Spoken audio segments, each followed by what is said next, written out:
To understand what's happening in India today, one must study the history of India from ancient times, like going back to maybe at least 1,000 years back, to start studying what was happening in India then, right? And why did the Muslims feel this sense of fear from the extreme element within the Hindu community in India? Because Muslims had existed or coexisted in India with Hindus for over 1,000 years, right? So they had good reasons, solid reasons to fear living under a Hindu rule in India, especially when it would be a democracy when the British left, because Hindus were the majority. And this argument that Muslims from Bengal and Western India and Central India collectively would have outnumbered the current Hindu majority of India is absurd. Anyone who knows the demographics of India wouldn't argue in that way. Why? Because what has changed today? There are more Muslims in India than there are in Pakistan, and they are demographically divided in ways that they cannot have a real impact politically on the politics of the country. So if you look at the Muslim population in India, it is in pockets. There is a pocket in Hyderabad, there's a pocket in northern India, there are a few pockets possibly in West India, okay? And because they are divided demographically, they cannot have a real impact politically. How many MPs do Muslims have in the parliament in India today? How many? How many real leaders who can actually stand and talk for Muslims? There is one or two. There are one or two people, of course. This is why the founding fathers of Pakistan demanded a separate homeland in order to protect the unique identity Muslims professed. Hinduism is a new idea. Yeah. Hindus are not homogeneous. They're not monolithic. They don't exist as a pocket, as one united entity. That was never the case. If you pick up histories from the Mughal period and even before that, they are written in Persian, even written by Hindus. Who created Hinduism? Hinduism was created by the British, okay, to divide the Muslims and Hindus along religious lines so that they are easily governed. And the British establishment, colonial establishment, favored Hindus over Muslims because they feared that Muslims who have lost power in India will try to come back or they will try to claim back that glory they once had in India. So that was the reason why the British political establishment favored Hindus, and Hindus were appointed in important positions even in the 19th century. So the War of Independence, or the Indian Mutiny of 1857, caused the Muslims to be marginalized. They were completely sidelined because the British blamed the Muslims entirely for that mutiny, even though it was sparked or initiated by Hindus. The Hindu garrison at Meerut in India in 1857, it was actually started by a Hindu soldier within the British East India Company army. His name was Mangal Pandey, and he initiated the rebellion. And then it grew to other regions of northern India. And then the Mughal emperor, who was a puppet already anyway, was forced into it on gunpoint. Some of these mutineers, they came and they occupied Delhi, and they forced the emperor to take leadership because they didn't have a leader. So they wanted some kind of central leadership. So the blame was put on Muslims, to cut the long story short, and Muslims were thenceforth completely marginalized from important positions. They were given to Hindus. Muslims lacked education. For that reason, people like Sir Syed Ahmad Khan, who had some erroneous ideas on Islam, unfortunately, he kind of sparked many controversies when it comes to his theological views. But when it comes to his leadership for the Muslim community in India, he was very sincere. He wanted good for the Muslims. So for that purpose, to that end, he established this college called Anglo-Muslim College in a place called Aligarh, which later on came to be known as the Aligarh University, the Oxford of Muslims in India, basically, right? And the Aligarh University produced many intellectuals because he could see, his name was Syed Ahmad Khan. Sir was the title given by the British establishment to him for his achievements, right? So he could see that Muslims, if something is not done very fast, will suffer financially, economically, politically, and that will impact Muslim well-being in India. So that's why he established this educational institution to have an elite for the Muslim community, so that Muslims can have effective leaders, intelligent leaders, educated leaders who can lead the Muslims of the subcontinent. Yeah, okay. And that is what produced, directly or indirectly, that particular group of people which rose to lead the Muslims during the independence movement later on in the Okay, so then how does 20th Kashmir? century. How does Kashmir? Kashmir issue is basically another very unfortunate episode in the history of colonial India.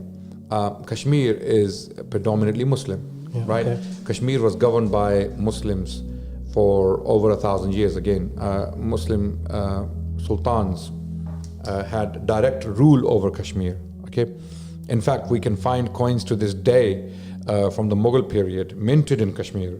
In Srinagar, you have the Mughal Emperor Jalaluddin Muhammad Akbar. His coins were minted in Srinagar. I have these coins in my personal collection. Wow. So Kashmir has been there as Muslim territory for a very long time. Mughal emperors would go there for recreational purposes. They would go and spend their time there. If an emperor felt sick or ill, they would make their way to Kashmir. I mean, there are so many examples. Then after the Mughals declined, other dynasties came in. For example, the Duranis, the Afghans, right? Ahmad Shah Abdali, or also known as Ahmad Shah Durrani, he governed Kashmir directly. There are coins. Was that minted after the Mughals? After the Mughals. So how was Kashmir lost from? I mean, how did Muslims lose control of Kashmir, which is predominantly Muslim? Demographically, Kashmir is a Muslim territory.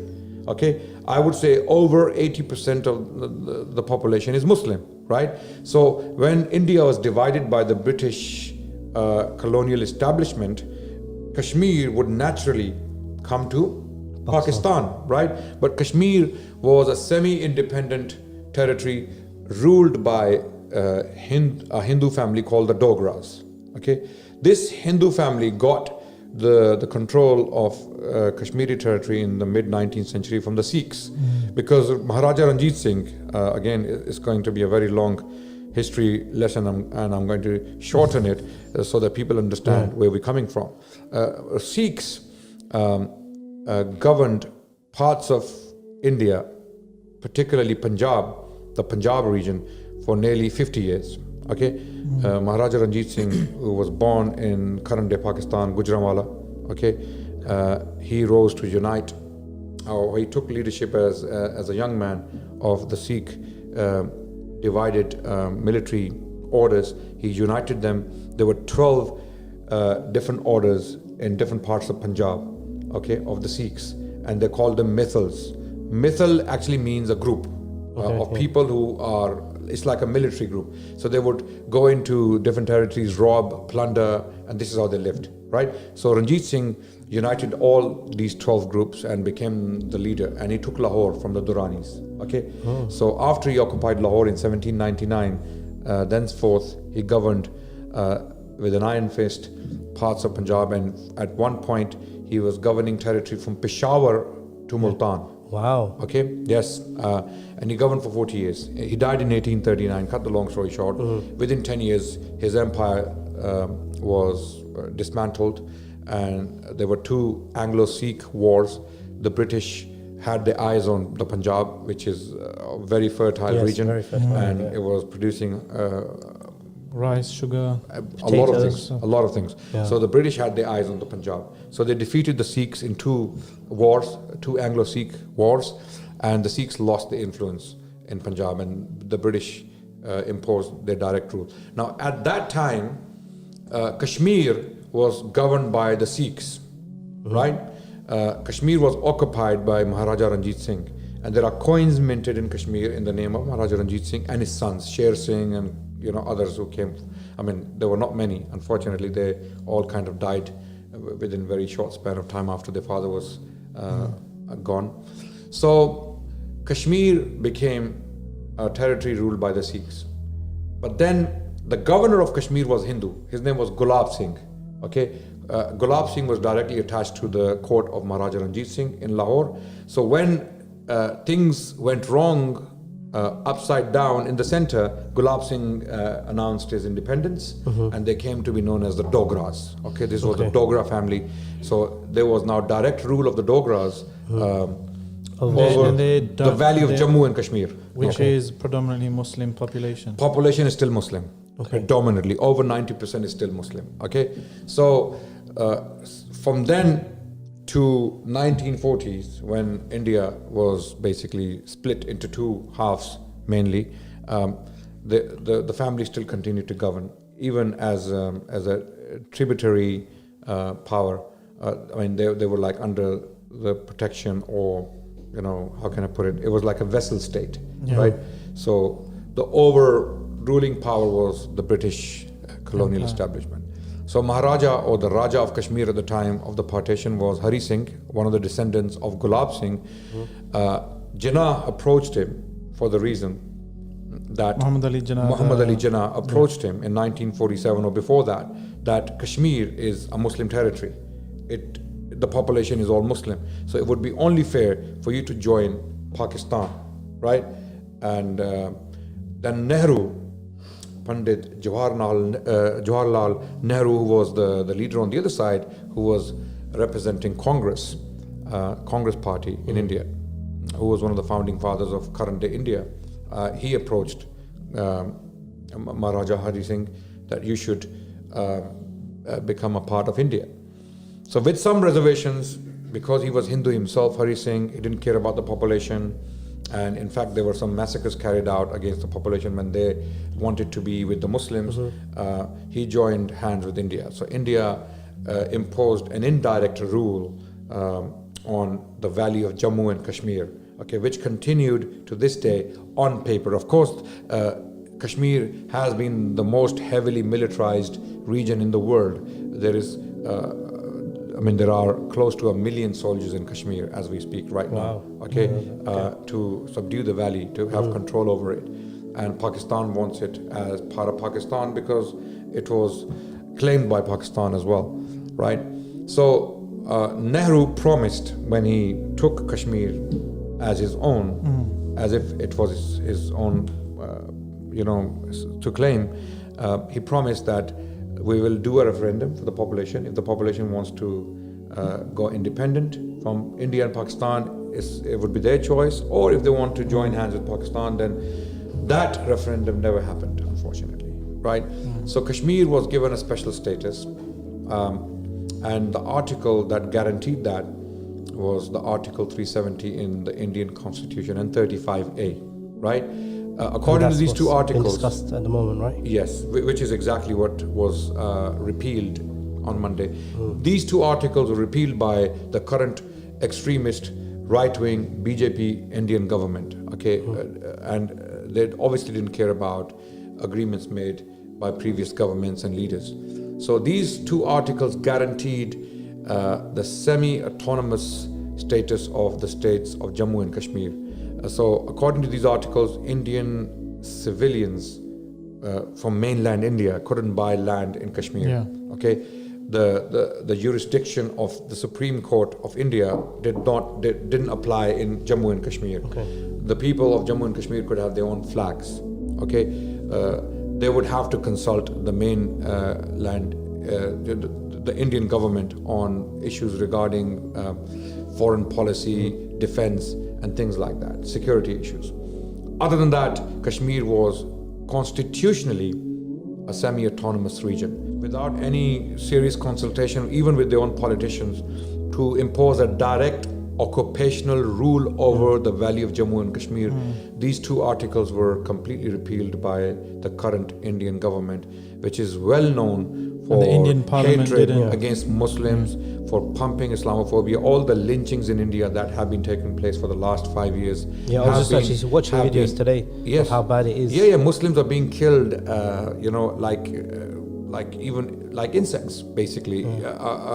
If Hindu mobs get together and they decide to kill a Muslim or a Muslim family, it's all good. Police would be, reluctant to take action because a lot of the times police themselves, they sympathize with such mobs and they are part of the problem.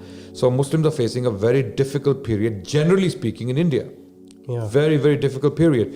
I mean, recently all these issues have been raised about the triple talaq, as if Modi or the BJP really cares about the Indian women. And some of the Muslim leaders have been raising this point that if you really care about the rights of women, which is the pretext they are using to attack the Muslim community by using one of the clauses of the Hanafi fiqh, right? And this is what the Muslim leaders have been speaking about in India, that don't think this is only a problem of the Hanafis. It is a problem for the Muslims, because today they are attacking the Hanafi fiqh. Tomorrow they will attack all fiqh. They will attack Islam, and this is the aim. Slowly I'm talking about specifically this particular government. It's hard not to question their sincerity about protecting women where they're being raped in mobs. Exactly. And on top of that, hold on, if you think about women's rights in India, the highest rate of rapes in the world, okay, is in India, unfortunately. India is the rape capital of the world. Number one. Number two, the highest rate of female infanticide is in India. The highest number of aborted female fetuses is in India. The highest number of child prostitution is in India. There are slums in India, Bombay, Bengal, I don't know where. I mean, you go and watch documentaries on YouTube and you will see what's happening to women in India. So it is ironic for the government to suddenly, the BJP government in particular, to suddenly wake up and start defending women's rights when it comes to Muslim women, right? And Modi tweeted about that today, there is something, freedom for women or something like that. So this is like Sarkozy, right? I think not very long ago when he was the president in France, he said they are imposing this niqab ban to protect women against oppression. But hold on a second, France has a huge population of trafficked women who are being sold in markets. France has a huge problem with women. It seems like the normal kind of playbook to call to a crowd baying for kind of the blood of a scapegoat, get angry at this kind of demonized population. Absolutely. Whilst you continue to kind of increase your own powers as a government. Yes. And distract people. And distracting people from real problems. So all these... Coming back to Kashmir. Yeah. Coming back to Kashmir, I mean, currently now, unfortunately, the situation is that India has imposed a direct rule over Kashmir. It's occupation now, basically.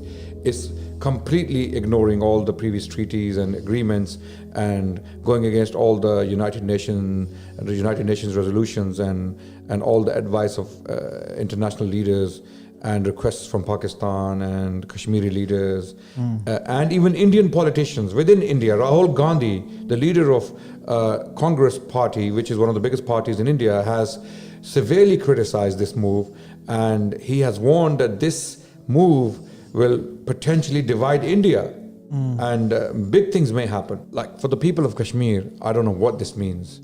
We have no idea what's going to happen to them, and Indian Army is unfortunately known for committing atrocities in Kashmir. It is well documented. I'm not even making this up. This is not because I'm speaking as a Muslim, my bias is speaking. There is documentary evidence of Indian Army committing atrocities against Kashmiri civilians. Thousands of people have disappeared, thousands of rapes, and other things. We as Muslim community around the world, we want the best for the people of Kashmir, we want the best for the people of India. But it seems that the government on the other side doesn't want peace, and they're doing things like this, and now there is direct occupation. I really hope and pray that Kashmir doesn't become another Palestine. It is clear that the Indian government, the current government, but why I keep saying the current government, it is ruled by a specific group of people, and they are known for their bigotry, they are known for their hatred towards Muslims, they are known for their hatred towards Sikhs and Dalits, and it is an elite which doesn't seem to be caring about the people of India because of the kind of things they're doing. And if India had problems previously, what this government might end up doing is completely escalating those problems out of control, right? And it is very possible that our fears about the region may come true.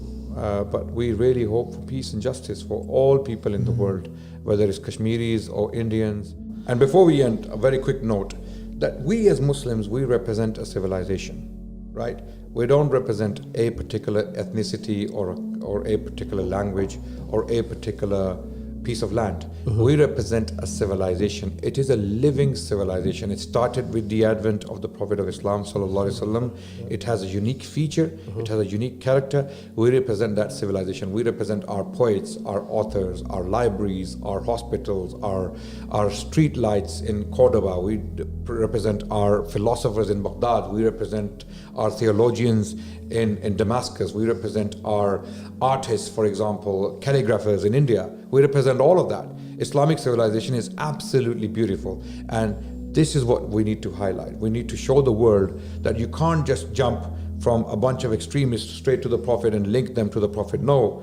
If you want to talk about the Prophet, then you start talking about what took place between the 21st century and exactly the rich history of the Muslim civilization or the Islamic civilization, if you want to call that.